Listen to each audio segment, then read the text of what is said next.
morning, Soulbridge family. This is Julie from Soulbridge Holistics, and today I wanted to talk to you about how you got here, how you got where you are right now, how you got where you are in the world. Interesting point, my daughter says that a person tried to sue his parents for bringing him into the world against his will. So let's talk about numerology, astrology, all those previous subjects that I covered and how they all align with how you got here. Let's talk about numerology. Your name, your consonants, your syllables, your parents' inspiration to name you, what they named you, and the unique spelling they gave you. And when those consonants and vowels are all counted up numerically, numerologically, and they create a number like 11 or 22 that you decide to be part of. When you are part of that soul family, you might be in more than one lifetime with similar beings, characters. For example, in one life it can be your mother, in the next life it's your daughter. In the one life it's your husband, in the next life it's your aunt. Literally, you can change genders. People also, they're born together as Siamese twins, regular twins, siblings. And then there's times when you just feel like you know somebody, and that might be that you were very close in a previous life, but this time you're like co-workers or someone you bump into in a grocery store. You get this eerie feeling like, you look so familiar to me, I know you from somewhere. So let's also talk about astrology, the placement of your birth in the birth chart for a specific year. And again, if you do numerology on that year, you'll get a number. You can look it up. It's really easy to Google all this stuff. Now you can just go, oh, my birth year is 6, what does that mean? Or my birth year is 9, what does that mean? And you can look that up. You can also use Asian astrology. I will get into one of those because that's a very cool one to study also, with the animal, your birth animal, and what that means. Like year of the horse, year of the pig, year of the snake. I think we're on a year of the snake right now. Let's also talk a little bit about that moment of entry, that pinpoint of light. You know, somebody who crossed over and came back said, I came in through a star. Those are vortexes, they're entry points. It might also be that they're exit points. You go in through those tunnels too, that the stars could be vortexes for coming and going. Very interesting concept. So we need to imagine what it takes when you cross over. And you've been on the other side for a long time. And after about 500 years, they kick you out. Literally, you have to choose another life and come back. You can't stay there forever. You don't get to hang out on the puffy clouds and whatnot. People who have crossed over and seen the other side describe that they have halls, museums, learning places, places where you can watch people work, hear speeches from great authors and famous people from history, and basically you're busy all the time. You're learning. You're constantly evolving, even on the other side. People who are there get inspired or interested in something new, like, this is really cool, I want to be a woodworker when I come back. I never knew woodworking was so cool. So they decide to take a job as a woodworker, and they go, okay, so that means in this life I choose to be a male. I'm interested in Australian woodworking, so I want to be born in Australia somewhere. And I am going to be an Aquarian, which is free-spirited, open-minded. And in order to get me like that, I need to have stifling parents who are extremely controlling that I want to run away from, so that I can go find myself and be free. So do you understand that sometimes you're going to choose parents who are the opposite of what you need to evolve into? So in order to be a really intuitive person, you might have to be in a really controlling relationship with parents who aren't exactly nice parents, that cause you to evolve into the sensitive person that you become as an adult. It's not a free ride. Everything you ask for, you're going to have to earn it, and you do it one way or another with these different cycles of learning experiences, good and bad, that will shape you into that person that you chose to be by looking at that life path. They say that people on the other side are very enthusiastic too about setting up all of the events that will happen in their life. Like, I'm going to have 6 children from 2 baby daddies, and I'm going to meet one here and one there, and they're going to be different races, and we're all going to learn racial relationships and how to get along, stuff like that. Or I'm going to be really worldly, I'm going to travel. I'm not going to have any children because they'll be in my way. So there's going to be some kind of event to make the person either infertile or incapable of reproducing so that they don't have any children. It's going to be something like that. Or maybe they'll have a child and that person's pre-birth agreement is, I only want to be in the earth for like 6 months and check it out and then leave. So the baby will die from SIDS, and it'll die in infanthood, so that that parent doesn't have to raise a full-grown child. And also there's a little lesson there about what it feels like to lose a child. And now that you don't have any, how do you feel about that? And then you have a story to tell other people when they say, why don't you have any children? And you can say, well, I sort of did, but they didn't, thrive. So the reason that we're here, and the reason we have such an emotional range, so many hundreds of kinds of emotions, is to learn the value of what that emotional range is, that you can only experience when you're in a body and going through these different life events. And you wouldn't understand the life events from an angelic perspective the same way you would from a human perspective, because angels see everything. They're super loving and compassionate, but they're not the ones down here having the surgery or breaking their leg or losing their child in a car accident or whatever happens to the person on their life path. Be assured, though, these kinds of events are written into your soul plan, that life plan. You literally sit with a council on the other side and review your life plan. And they strategize for you to have these experiences and become that kind of person, what kind of birth date what you would have, what planets would align, and when you get there, to pinpoint you like that star entry point over which country, which parent in what hospital, and the placement is pretty darn exact to get you into the right frequency and vibration of who you're going to be. It's very individual. There's no 2 people who are alike, and no one came here without a pre-life agreement and a life plan. So let's talk about how far you can vary off your life plan and your pre-life agreement. If you, for example, are supposed to be a teacher, but you want to veer off into security like I did, it's probably because I have planets like Scorpio that are interested in investigation and like security or law enforcement. So you're going to vary off for a while, but literally if I'm a Cancer and my job is teaching and social work and staying on the intuitive path, being an intuitive security guard is not going to do it for me long term. So of course COVID shut that job down. Just happens that COVID shut my job down, and I realigned with a different path. So no matter what happens, circumstances will realign you back onto your path. You can't really stay off it for very long.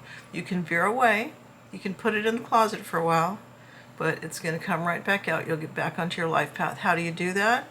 It'll be that your spirit guides inspire you to apply for a job today. Like, you don't like what your coworker said. Your boss was mean to you. You're going to go look for jobs, and you just happen to apply for that job, and who was it that inspired you to apply for that job?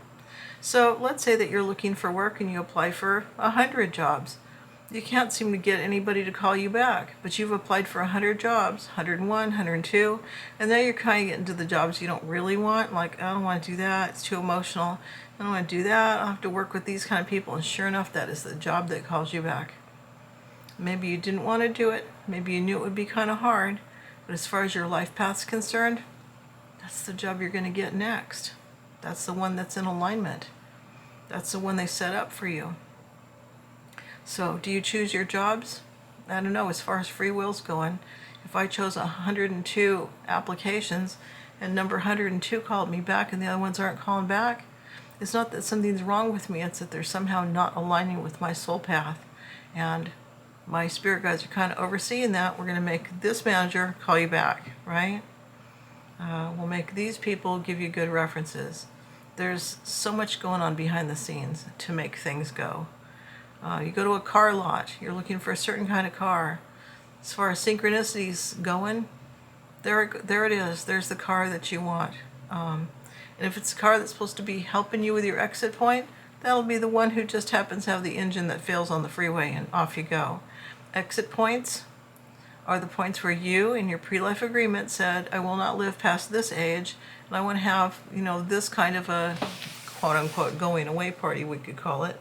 But basically, it's you exiting from the world and going to the other side in some unique way. Very unique ways sometimes. I've seen stories of a lady who's walking down the sidewalk and a plane falls on her, squishes her. A man who's walking his dog and a giant tree falls in the wind right on top of him, and that man is taken out. There was a story of someone who gets up in the middle of the night to go to the bathroom, and he's walking across his living room, and a gigantic sinkhole appears in the living room floor, and he falls so far into the ground that you can't shine a flashlight to see the bottom. He just disappeared into oblivion. There are various different ways that people go. John Denver loved his airplane, and there's a past life interview. What do you call those? And they interviewed John Denver, and they said, did you know you were going to pass? He goes, at the point where my airplane was sputtering and I saw my dad appear next to me, and he goes, son, it's time to go. And he just crossed me over. That's the point where I knew I'm not landing this plane. It's not going to go. And they literally interviewed John Denver and said, what happened? And he said it was a different plane. And I should have checked the fuel, but I didn't. So that lapse in memory, that different plane, that little slightly different scenario was enough to confuse him so that he didn't check gauges and he didn't wonder about it because it was going to be his exit point. His dad knew that. I just watched a video yesterday of a person who was on her deathbed. The husband was waiting next to her, holding her hand, and she started to utter words like, Grandma, hi Grandma. And then she said, oh, I see it, it's so beautiful. And then she said, I'm already home. And those were her last words. So people start to see the other side even before they completely close off this life. That transition point can be gradual for some because there's so many family members who have to say their goodbyes and let go. And then for some, they don't want messy goodbyes. They just want to be out of here right now, like the guy who was squished by the tree. Or the guy who fell in the hole, didn't leave a messy corpse. Other people want to make a statement. They go out with a bang, literally. I had a client who committed suicide and shot himself in the head. And I was a housing coordinator at the time, and I was not able to get into his apartment until, I guess, some forensic team came and took panels of wood literally out behind his bed to get rid of brain matter and debris and whatever was left in his room. That was really messy. But they sterilized the whole room, removed all his stuff, cleaned it up really good, and by the time I came, it was a completely empty apartment with boards missing in the walls. So I went, all right, that must have been a big mess, and they didn't leave any of it behind because it's all, body fluids and stuff or hazardous waste. So any diseases that you get, it might be that your genetics that you're set up with, your predispositions that come from your parents that are part of the deal also. Some of it is genetic. So if you're meant to have mental illness or some sort of cognitive or intellectual disability, that's in your life path. It's a challenge that you chose to help you overcome it. Your blood type, they say that different blood types have kind of protections. Like if you're an O blood type, you probably don't get sick very often. If you're an A or B blood type, you're more predisposed to Alzheimer's, I guess, or dementia or Parkinson's. There's more to that because it's going to be triggered. So all these different cells have on and off switches, and certain kind of foods or lifestyles trigger something to turn on or turn off. So if you are predisposed to always eating certain kinds of foods that will trigger that, or avoiding certain kinds of foods like maybe vitamin C or vegetables or whatever, and so the lack of that will trigger something. It's in your gene pool, but you're still the one who's kind of triggering something to come on or come off. With this lady who is having the slow passing away, she had undiagnosed, metastasized cancer that was completely all over every single cell in her body, every organ. So they said, there's no way to treat this. You have massive tumors everywhere, and completely caught the whole family off guard.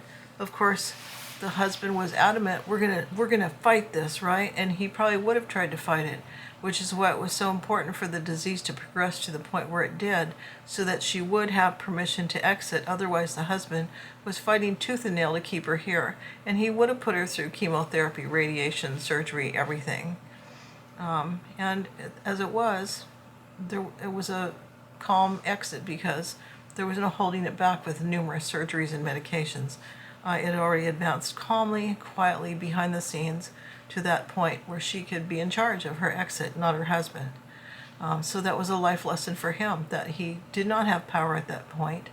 So in case he thought he is always supposed to be in charge, the higher power comes to the rescue. It's always in charge, and in your best interest. You are the one who has the last stand. This is your autonomy, right? So it is you choosing that exit point, not somebody else, and they can't stop it either. Although I am told that exit points can be delayed for 2 years. With my brother and his wife, I said, is there a point where you think that she would have died 2 years ago?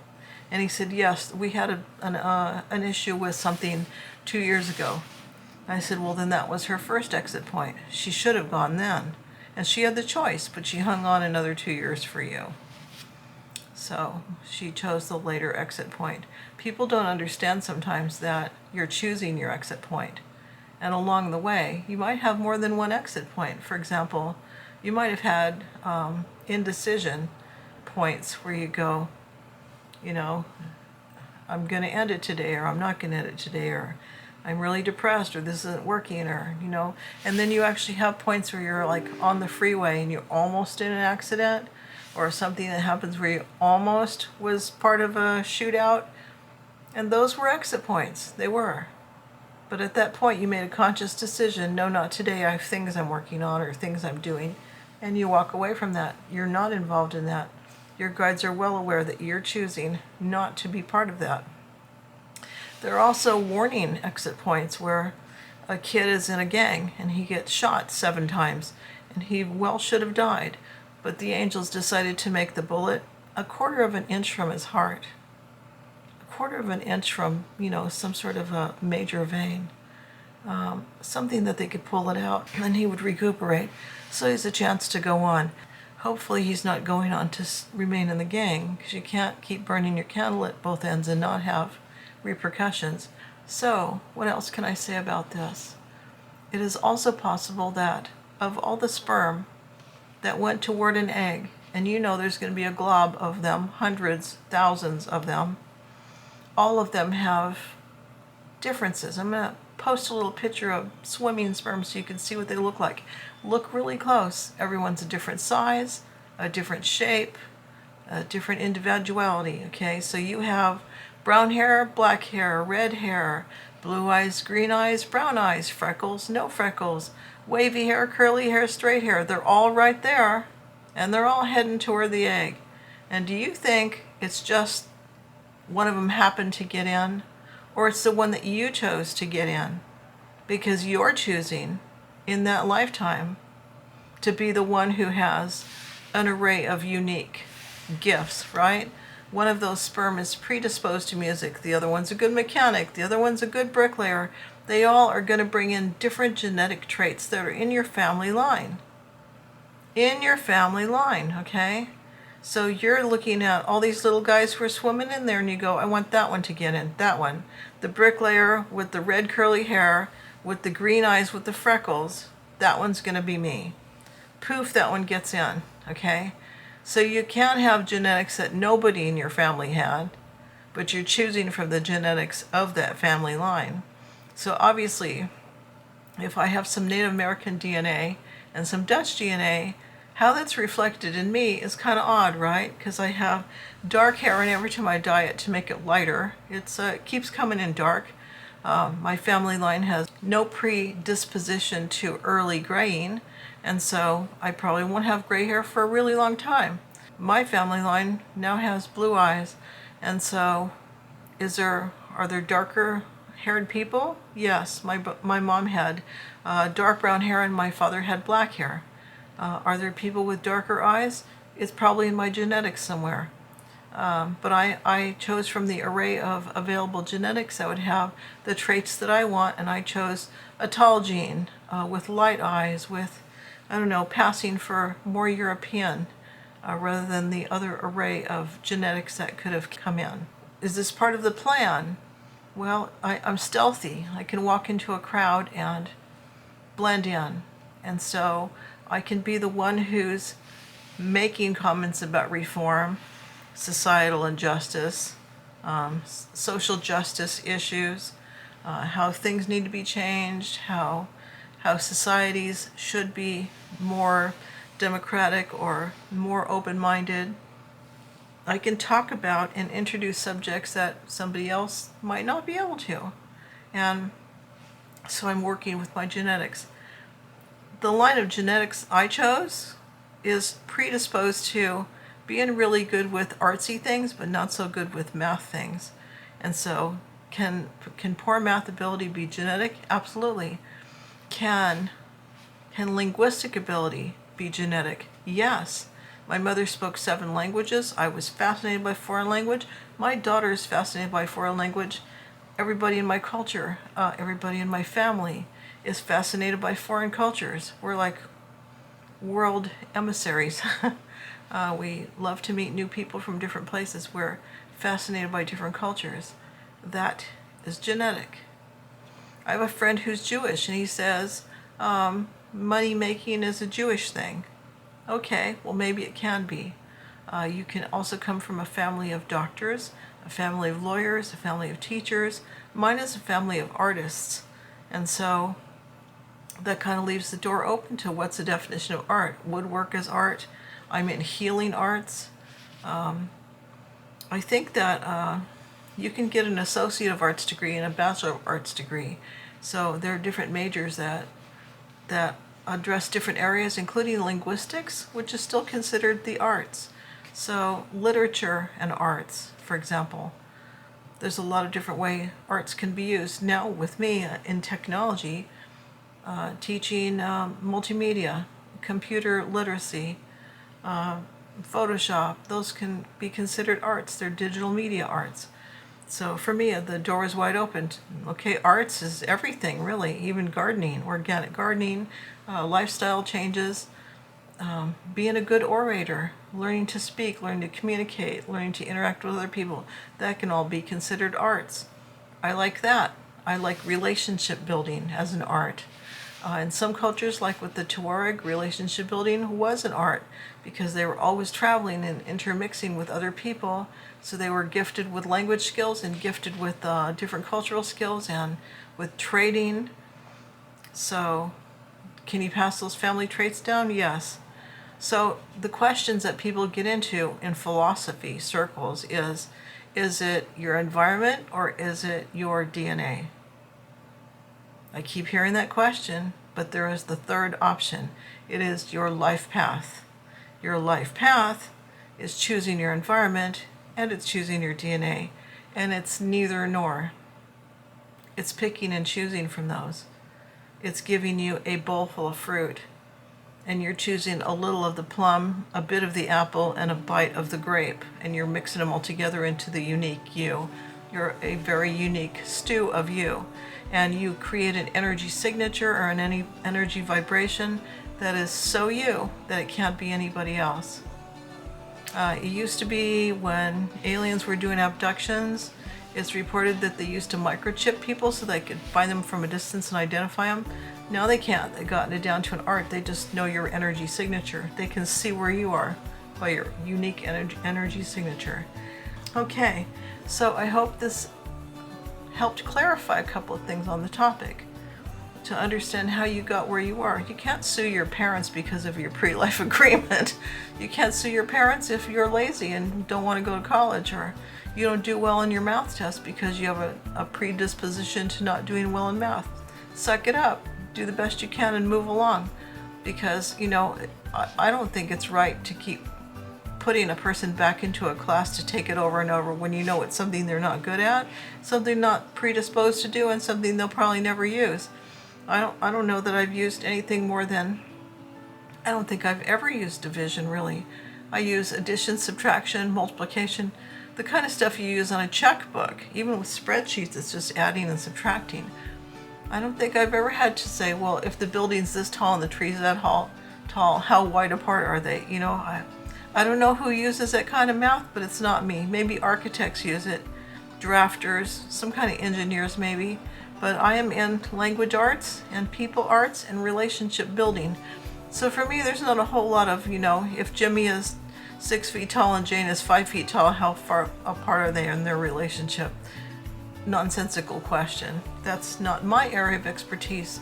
The beauty of living is that we all have different areas of expertise. We're all experts in our own fields, and we make a beautiful salad together, right? When one person's a lettuce, the other one's a tomato, and somebody else is the pickle, and someone else gets to be the dressing. And you know what I'm saying, right? Everyone adds their little piece of that puzzle. Okay, Soulbridge family, talk to you again. Like, share, subscribe. Please go down to that link at the bottom where it says buy me a coffee, and feel free to buy me a coffee. I've heard people complain that they don't like coffee. It is a cultural thing, and it is an antioxidant, so enjoy your coffee. We'll see you again.